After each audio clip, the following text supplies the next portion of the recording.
Hey everybody, it is Thursday morning and I just got the lights turned on down here in the fish room.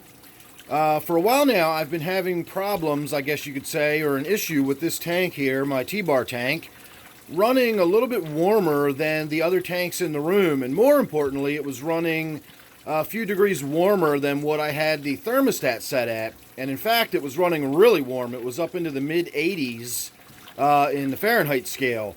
So what I thought was happening was simply that the weather has just been so hot for the last several weeks that my basement down here was just getting so warm that the tank was simply warming up with the basement, and we were literally looking at a tank temperature that was reflecting the ambient room temperature. And so I got a lot of different suggestions about unplugging the heater and so on and so forth, and I never thought it was the heater. And we'll get to that in a minute. What I thought it was the actual temperature. And last night we finally got a break in the weather, and we've got normal overnight temperatures now down in the upper 60s. So what I did last night was I turned the fan on, I left the windows open, and the basement feels like a different world down here. It is much, much cooler, and you can see I've already brought the tank temperature down by 1 degree. So that was reading 27 the other day, 28 the other day, and on one occasion it actually did climb all the way up to 29 for a brief period before dropping back down, but it's been steady at 28, which is about 84 degrees, I think, 83 and a half degrees, something like that. I'm not doing the conversion, I'm just guessing by what I remember it to be. So if I'm a little bit wrong on that, forgive me.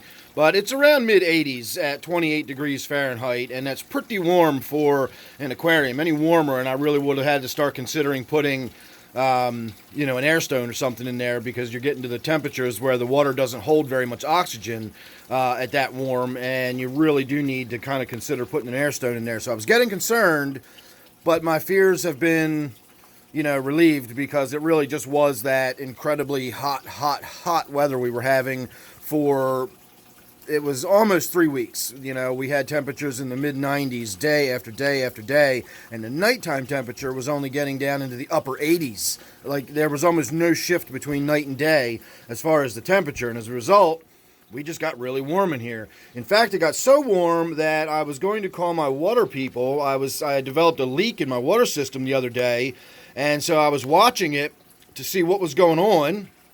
And what I found out was that I believe it was a pressure relief valve.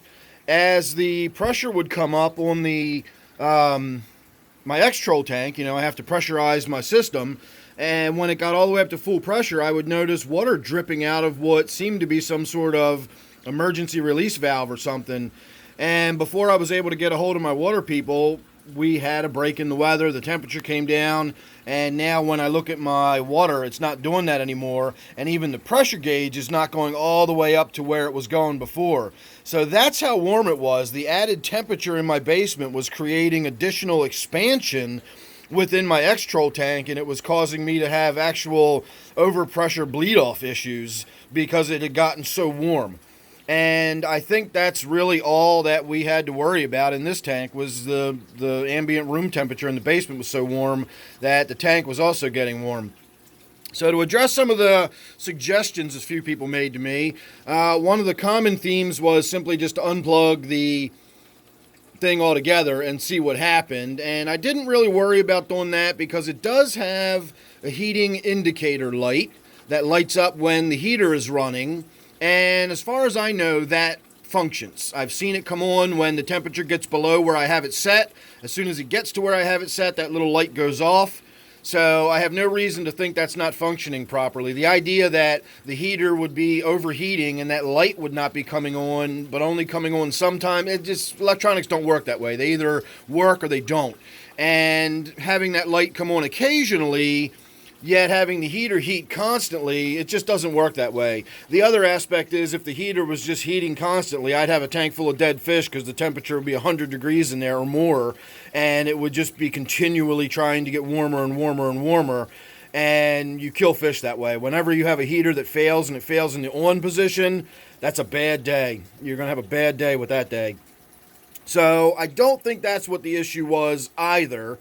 And then the final suggestion I got was that the readout, the display there, was not the same as what the thermostat was reading or something. I'm not really sure how that works, but I really seriously doubt this unit has two completely independent temperature measuring systems. It's basically showing you the temperature that it thinks it is. So if I have it set at 26 degrees, it's not going to come on at 26 degrees but show that the tank is 28 degrees. If it's showing 28 degrees, that's because it thinks the tank is 28 degrees. And that's where it's going to sit. It's not going to come on until that number says where I've got it set. So I'm not saying that's entirely accurate, but it's accurate to within itself. It's not reading two different tank temperatures. It's not putting out one that the thermometer thinks it is and another one that the thermostat thinks it is. Think about the thermostat in your house. If you set it to 75 degrees, it comes on when that thermostat says 75 degrees. Now, your house might actually be 80. Your thermostat might be off by 5 degrees, but it thinks it's 75, and that's when the heat comes on, or the air conditioning comes on or whatever. So the idea that I'm showing one temperature, but the unit itself is thinking it's another temperature, and I'm using the term thinking here, just for ease of explanation. That's not the way it works. That temperature that's being displayed is what this unit thinks the tank is set at. So if I've got it set at 26, that's when that temperature is going to, register that it's coming on. And it does. That's what I say. I've seen it. When I do a water change, if I take it down to where it says 25, that red light comes on instantly, and the tank starts heating. And as soon as it clicks up to 26, that red light goes out. So I know it's functioning properly. I'm not concerned about that. I never really was. I was just kind of baffled where all that excess heat was coming from. Lights will heat up a tank. If you put really hot lighting fixtures up there, that will do it. This, however, is not one of those. This is an LED, so it does generate heat, but not a lot of it. And then, of course, your filter will also generate heat in your tank. And the more clogged your filter gets and the harder it has to work to pump that water through there, the more heat losses you'll experience. And, of course, those heat losses get translated right into your water. So a filter will add a little bit of temperature to your tank. And if it's a filter that's running a little clogged and it's struggling a little bit, that will warm it up even more. But we're probably talking a couple of degrees at the most could you possibly get out of a filter warming your tank up. And again, the lights I have on here aren't really high output lighting, so I just wasn't really sure where all that excess temperature was coming from. But now I'm pretty sure it was just the warm weather we were having, and so everything should be back to normal. So I got a busy day today. I wanted to try to get in here and get that updated before I got out of here, because you never know what time I'm going to get back today. So make sure you're subscribed. That way you won't miss anything I got coming up. You never know what it's going to be with me. Pretty soon we'll be getting in here and doing some plant maintenance, getting ready to some of this excess Anubias I got growing in here. So if you're subscribed, you won't miss that or anything else. So thanks again for watching. Don't forget, this one here is my 55-gallon T-bar tank. I'll see you real soon in the next one.